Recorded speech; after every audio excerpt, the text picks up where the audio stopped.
खड़ा रहेगा सामने, वीडियो बनाए सामने, वीडियो बना पूरा वीडियो बनना चाहिए। आप सबको सबसे पहले मेरा प्रणाम, नमन, नमस्कार। आपकी इस चंद्रपुर की वीर भूमि को भी साथियों, आप सभी जानते ही होंगे, मुझे तो परिचित होंगे सब, मुझसे परिचय देने की आवश्यकता नहीं है। काफी निराशजनक बातें कही हमारे तमाम साथियों ने। हिंदी समझ लेते हैं ना ठीक से, तो निराश होने की आवश्यकता नहीं है किसी भी साथी को। हम जितने लोग यहाँ उपस्थित हैं बहुत हैं, ज्यादा हैं। आज से 5-6 हजार साल पहले जब ठगों के खिलाफ भारत में पहली लड़ाई लड़ी गई थी, महाभारत की लड़ाई वो ठगों के खिलाफ थी। उसमें केवल 5 ही लोग थे जो ठगों से लड़ना चाहते थे। वो 5 भाई थे सगे, वो भी इस वजह से, शायद अलग अलग होते तो वो भी 5 इकट्ठे नहीं हो पाते। 6वीं उनकी एक पत्नी थी, 7वीं माँ भी ठगों के यहाँ रहने लगी थी। 6 लोग ही थे, 1 महिला 5 पुरुष केवल, जो ठगों के खिलाफ लड़ने के लिए तैयार हुए। उन्हें कृष्ण मिले, 6 हो गए। फिर कुछ और लोग मिल गए। लास्ट में जब महाभारत हुआ तो लगभग 7 अछोहनी, यानी 14-15 लाख लोग उनके साथ इकट्ठा हो गए थे। 2 लाख कुछ होते हैं एक अछोहनी में। तो निराश नहीं होना है किसी को भी, आप बहुत हैं। ठगों के खिलाफ हर व्यक्ति में लड़ने की ताकत नहीं होती है, साहस नहीं होता है। और हमारा तो कल्चर ऐसा है, हमारी संस्कृति ऐसी है देश की कि यहाँ व्यक्तिगत चीजों के लिए लोग ज्यादा लड़ते हैं। निजी स्वार्थों के लिए तो जरा सी 1 इंच जमीन पे लड़ जाता है आदमी, 1 रुपए के पीछे लड़ जाता है। आप सब भोग रहे हैं कि निवेशक किस तरह से एजेंट का शोषण करते हैं, किस तरह से आपस में लड़ जाते हैं। जरा सी देर में थाना पुलिस ये सब हो जाता है, परेशानियां भोगनी पड़ती हैं। तो जहाँ निजी स्वार्थ व्यक्ति का होता है वहाँ वो लड़ जाता है, मौत से भी, अपनों से भी, बेगानों से भी, सरकार से भी। झूठ भी बोल लेता है, सच भी बोल लेता है, सब कुछ कर लेता है। लेकिन जब बात राष्ट्र की, समाज की, राज्य की आती है कि हमें समग्रता के साथ लड़ना है, सबके लिए लड़ना है, तो वहाँ हमारे लोग पैर पीछे खींच ही लेते हैं। तो इनको जगाने में थोड़ा समय लगेगा। अभी 2 साल हुए हैं। 2 साल पहले जब हम चंद्रपुर आए थे, पिछले साल अप्रैल में आए थे, शायद 1 साल पहले या 1.5 साल पहले चंद्रपुर आए थे, तो इतने भी लोग नहीं थे, मुझे लग रहा है। इतने ठीक है, 7 अप्रैल 2023 को आए थे ना, तो इतने भी लोग नहीं थे चंद्रपुर में, 5-7 ही लोग थे। छुट्टी का दिन था, शायद कलेक्टर साहब को जो है बुलवाया था, जाकर के छुट्टी वाले दिन पीडीएम साहब को बुलवाया था। तो आज अगर 1 साल बाद इतने लोग आ रहे हैं, वो भी ऐसी मौसम में जहाँ सुबह से रात से बारिश हो रही है, तो ये कोई छोटी बात नहीं है। हौसला कीजिए, आप सब जीत जाएंगे, क्योंकि कानून आपके लिए बन गया है।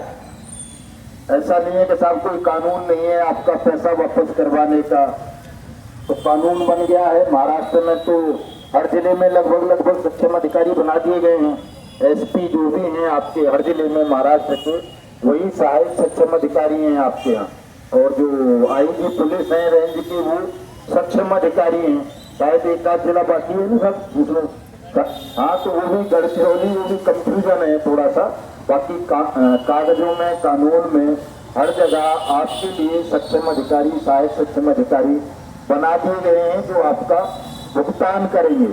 केवल आपको लोगों तक ये मैसेज पहुंचाने की जरूरत है, संदेश पहुंचाने की जरूरत है कि भाई आपस में ना लड़ करके सब लोग सरकार के यहाँ अपना दावा दाखिल करें। और क्योंकि कानून ये कहता है कि सरकार आपका पैसा वापस करेगी, आपकी जमा राशि का 2 से 3 गुना वापस करेगी। तो यदि आवेदन लेकर के सक्षम अधिकारी, चाहे वो एसपी है या डीआईजी है या आईजी या जो भी है, हो सकता है एसपी भी अपनी पावर किसी नीचे के अधिकारी को दे दे कि भाई आप इनके आवेदन लो, तो उनसे लड़ना है आपको जाकर के। तो जब कानून में लिखा है कि 180 दिन में सरकार आपका पैसा वापस करेगी आवेदन लेकर के, तो हमें 1.5 साल हो गया या 2 साल हो गया या 1 साल, जो भी समय आपका बीतता जाता है, आपको वहां जाना चाहिए, अपने आवेदन की प्रोग्रेस मालूम करनी चाहिए कि साहब आपने हमारे आवेदन पर किया क्या। जब हम आए थे 1-1.5 साल पहले यहाँ, तब तो मानने को अधिकारी तैयार नहीं थे कि कोई इस तरह का कानून भी है। लेकिन अब पूरे देश में मानने लगे हैं, तेलंगाना शायद बाकी है जहाँ नहीं मानते हैं आज भी तो इस तरह का कोई कानून है। लेकिन पूरे देश में अब कोई राज्य ऐसा नहीं है जहाँ अधिकारी इस कानून को जानते ना हो या मानते ना हो। तो काफी जागरूकता, अवेयरनेस पैदा हो गई है देश में। ऐसा नहीं है कि साहब हमारे लोगों में अब जागरूकता नहीं है। एक बड़ा संगठन है राष्ट्रीय स्तर का, 400 से ज्यादा जगहों पर हमारा ये अनिश्चितकालीन असहयोग आंदोलन चल रहा है। जिस तरह से आप यहाँ बैठे हैं आज, उस तरह से लोग 1 तारीख से 1 सितंबर से परमानेंट बैठे हुए हैं अपनी अपनी तहसीलों में, जिला कलेक्ट्रेट में, कोई अपने गांव में बैठा है। हमारे हरियाणा में तो घरों में बैठ गए लोग, जो एक है वो अकेला भी बैठा है अपने घर के पीछे ऐसा ही बैनर लगा के या पोस्टर लगा के या ये क्या बोलते हैं जो बना लेते हैं, हाथ से लिख लेते हैं, वो लगा करके एक व्यक्ति भी बैठा है। तो जब इतनी जागरूकता हो गई है कि अकेला आदमी भी लड़ने का साहस कर रहा है बेईमान सिस्टम से, तो अब ज्यादा वो दिन दूर नहीं है जब पूरा देश जागरूक होगा। 42 करोड़ से ज्यादा लोग ठगी का शिकार बने हैं देश में, 1.5 से 2 करोड़ तो लगभग एजेंट हैं। और अब तो जब से ये साइबर क्राइम आया है तब से तो ये स्थिति है कि शायद ही कोई एक आदमी होगा जो ठगी का शिकार ना बना हो। पूरा देश ठगी का शिकार बन चुका है। चीफ जस्टिस ऑफ इंडिया तक के नाम पर ठगी करे ले रहे हैं। प्रधानमंत्री के नाम पर तो रोज ठगी होती है, राष्ट्रपति के नाम पर वो आपके यहाँ की है शायद वो कौन सी जोरा सीट है हीरा गोल्ड वाली, उसने राष्ट्रपति के नाम पर ठगी की थी। अभी वो प्रधानमंत्री का जो ग्रीन प्रोजेक्ट था, कौन सी सिटी बना रहा था वो गुजरात में, उसके नाम पर देश के लाखों फौजियों को ठग दिया गया। तमाम वकील ठगे गए, तमाम पत्रकार ठगे गए, तमाम IPS, IAS, PCS ऑफिसर ठगे गए हैं। किसान और मजदूर तो शायद ही कोई बाकी होगा देश का जिसको ठगा नहीं गया है। तो जब बड़े बड़े लोग भी ठगी का शिकार हो रहे हैं तो समझिए कि अब क्रांति का समय आ गया है। दुनिया में जब भी बड़े परिवर्तन होते हैं, क्रांति आती है तो उसका पहला संकेत, पहली पहचान यही होती है कि उस समस्या से देश का प्रत्येक तबका प्रभावित होने लगता है। और अब मैं समझता हूँ कोई तबका, कोई वर्ग, कोई वर्ण, कोई क्षेत्र, कोई जाति, कोई धर्म ऐसा नहीं है जो ठगी का शिकार ना बन रहा हो या ना बना हो, सब बन चुके हैं। तो धीरे धीरे ये जो क्रांति है आपकी, ये जो परिवर्तन की लड़ाई है, कि सबका भुगतान हो, तमाम बेरोजगार हुए लोगों को उनके पुनर्वास का, रोजगार का अधिकार मिले, सम्मान की, सुरक्षा की उनको गारंटी दे स्टेट, और देश को ठगमुक्त बेईमान रहित राष्ट्र राज्य के रूप में स्थापित किया जाए। इन तीनों चीजों पर और बहुत तेजी के साथ काम होगा। दोनों कानून बन गए। हमारी पहली लड़ाई ये थी वर्ष 2019 से पहले के देश में कोई एक ऐसा कानून बनाया जाए जिसमें सरकार ठगी पीड़ितों के भुगतान की गारंटी ले। उसके लिए बड़ा लंबा संघर्ष करना पड़ा, 5 लाख से ज्यादा लोगों को आत्म बलिदान करना पड़ा, तब जाकर के कहीं देश में ये कानून अस्तित्व में आया कि सरकार ने भुगतान की गारंटी आपको प्रदान की। अनियमित जमा योजनाएं पाबंदी अधिनियम 2019 बनाकर, वो भी टाइम बाउंड कानून के 180 दिन में आपका आवेदन लेकर आपका पैसा वापस कर दिया जाएगा। पूरे देश में इसके लिए फास्ट ट्रैक कोर्ट बनाई गई, सक्षम और सहायक सक्षम अधिकारी बनाए गए, नोडल एजेंसी अपॉइंट की गई, तमाम चीजें हुई हैं। अब हमारी मांग एक ये भी थी, 2 साल पहले हमने एक मांग उठाई थी कि ठगों को जो इस तरह ठगी करते हैं, गैंग बनाकर लाखों लोगों को ठग लेते हैं, राष्ट्रीय स्तर पर, राज्य स्तर पर ऐसे लोगों को फांसी का प्रावधान भी किया जाए। तो जो अभी नई भारतीय न्याय संहिता 2023 बनी है, जो 1 जुलाई से लागू हो गई है पूरे देश में, उसकी एक धारा है 111। उस धारा में ये प्रावधान भी कर दिया गया है कि अब 1 जुलाई के बाद अगर किसी ने देश में इस तरह की कंपनी या क्रेडिट कोऑपरेटिव सोसाइटी बनाकर किसी को ठगा लोगों को, तो उनको फांसी की सजा का प्रावधान भी कर दिया गया है। इतना सख्त कानून बन गया है। और साथियों, या तो सरकार इन दोनों कानूनों को लागू करेगी अगर उसे अपना अस्तित्व बचाना है, अपनी राजनीति बचानी है, चाहे वो भारतीय जनता पार्टी के लोग हों, चाहे कांग्रेस के या किसी और पार्टी के लोग, अगर उनको अपना अस्तित्व बचाना है, देश में राजनीति करनी है, सरकारें चलानी है, तो आपका भुगतान करेंगी, ठगों को फांसी देंगी। और नहीं करना है तो उनका हश्र बिल्कुल वही हो जाएगा जो महाभारत के दौरान कौरवों का हुआ था, दुर्योधन का हुआ था, उसके भाइयों का हुआ था। इसको आप लोग गांठ बांध लें बिल्कुल इस बात को कि आपका भुगतान संसार की कोई ताकत अब रोक नहीं पाएगी।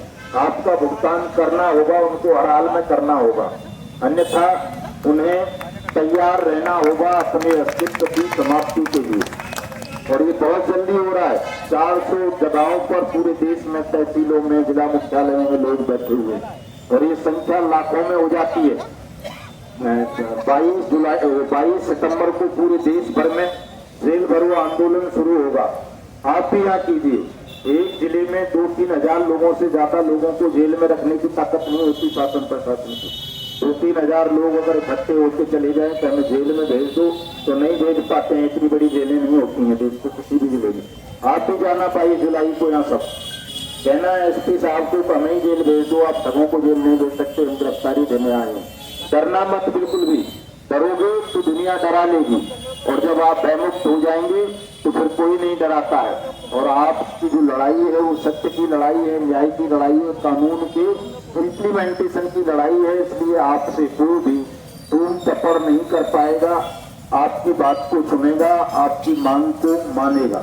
तो 22 सितंबर को तमाम लोग जाइएगा जिला मुख्यालय पे, कलेक्टर साहब के पास, एसपी साहब के पास कि साहब हम गिरफ्तारी देने आए हैं, इसलिए देने आए हैं कि आप इस कानून का पालन नहीं कर रहे, हमारा भुगतान नहीं कर रहे हैं, आप जो है हमको परेशान कर रहे हैं, हम व्यथित हैं, पीड़ित हैं, इसलिए आप हमें जेल भेज दीजिए। देखो तो करके जाना, आप देखना उसी दिन से आपके भुगतान की कार्रवाई शुरू हो जाएगी। साहस की जरूरत है केवल साथियों, हिम्मत जुटानी है, डरना नहीं है किसी से, क्योंकि आप कोई बुरा काम नहीं कर रहे हो, आप एक अच्छा काम कर रहे हो, राष्ट्रभक्ति का काम कर रहे हो, देश को बचाने की लड़ाई लड़ रहे हो, अपने पैसे को वापस मांगने की लड़ाई लड़ रहे हो। इसलिए बिल्कुल भयमुक्त होकर के रहना, आपका पैसा मिलेगा, आपको सुरक्षा भी मिलेगी, सम्मान भी वापस आएगा और हिंदुस्तान ठगमुक्त बेईमान रहित राष्ट्र राज्य के रूप में भी स्थापित होगा। पूरे देश में 150 से ज्यादा 150 लोग ऐसे तैयार हुए हैं आत्म बलिदानी, जो अगर 2 अक्टूबर से पहले, गांधी जी की जयंती से पहले देश में ये भुगतान की प्रक्रिया शुरू नहीं हुई तो वो 2 अक्टूबर से तमाम लोग आमरण अनशन पर बैठ जाएंगे। आपके यहाँ क्या बोलते हैं सब उसको, आमरण अनशन को उपोषण बोलते हैं, शायद आमरण उपोषण कुछ इस तरह का करते हैं मराठी भाषा। 150 लोग हैं ऐसे जो या तो मर जाएंगे बिना भोजन पानी के या फिर आपका भुगतान करा देंगे। इतनी बड़ी संख्या किसी भी आंदोलन में कभी तैयार नहीं हुई है कि इतने लोग एक साथ अपना आत्म बलिदान करने के लिए तैयार हो गए।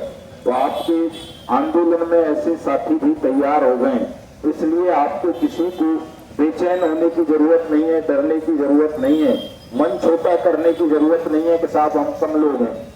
अगर वीर होंगे, साहसी होंगे, सही मायनों में देशभक्त होंगे तो जितनी संख्या आपकी है ये काफी है आपको जीत दिलाने के लिए, क्योंकि कोई बहुत बड़ी लड़ाई नहीं है। कहीं आपको गोली नहीं चलानी, लाठी बल्लम भाले या हथियार नहीं चलाने, तलवारें नहीं लहरानी है।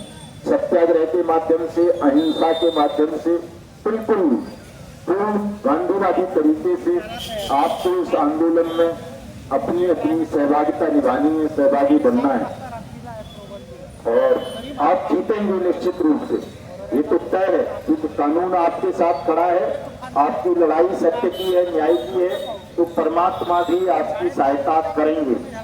अगर आप लोग हार गए, आपका पैसा नहीं मिला साथियों, तो मैं समझता हूं कि फिर तो दुनिया में लोग ईश्वर को मानना भी बंद कर देंगे।